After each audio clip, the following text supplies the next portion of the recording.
মূলত মূল যে প্রশ্নগুলো এখন আবর্তিত হচ্ছে রাজনীতিতে সেগুলি আলোচনা হচ্ছে, যেমন বিচার সংস্কার, নির্বাচনের সুনির্দিষ্ট রোডম্যাপ। সবাই এই সুনির্দিষ্ট রোডম্যাপের কথা বলেছেন এবং নির্বাচনের সুনির্দিষ্ট তারিখের কথা বলেছেন। এই নির্বাচনের সুনির্দিষ্ট তারিখ নিয়ে মানুষের মধ্যে যে অনাস্থা তৈরি হয়েছে, আশঙ্কা তৈরি হয়েছে আদৌ নির্বাচন হবে কিনা, এটা দূর করা দরকার। এবং এইটা মাননীয় উপদেষ্টাই, প্রধান উপদেষ্টাই এই কাজটা করতে পারে যথাসম্ভব দ্রুততম সময়ের মধ্যে।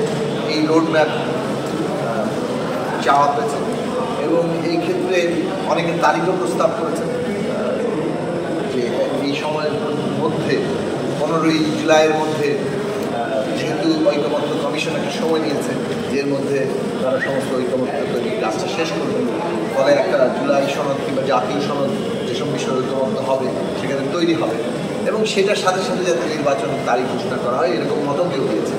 কিন্তু যেহেতু জনগণের মধ্যে একটা আশঙ্কা আছে, অনেকে মনে করি দ্রুততম সময়ের মধ্যেই বেশিরভাগ রাজনৈতিক দল মনে করছে যে এখানে নির্বাচনের সুনির্দিষ্ট সময় কিংবা মাস ঘোষণা করা।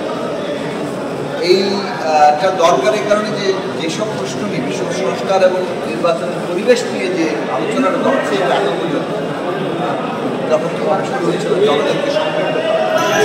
অন্যদিকে আমরা যেসব বিষয়ে কথা বলেছি সেটা হচ্ছে যে সরকারের সাথে রাজনৈতিক দলের দূরত্ব না এবং ইতিমধ্যে নানা দিক থেকে উদীয়মান হয়েছে যে সরকারের সাথে রাজনৈতিক দলকে একটা দূরত্ব নানা ধরনের বিভাজন সৃষ্টি হচ্ছে, এর ফলে অনাস্থা একটা তৈরি হওয়ার বাস্তবতা তৈরি হয়েছে।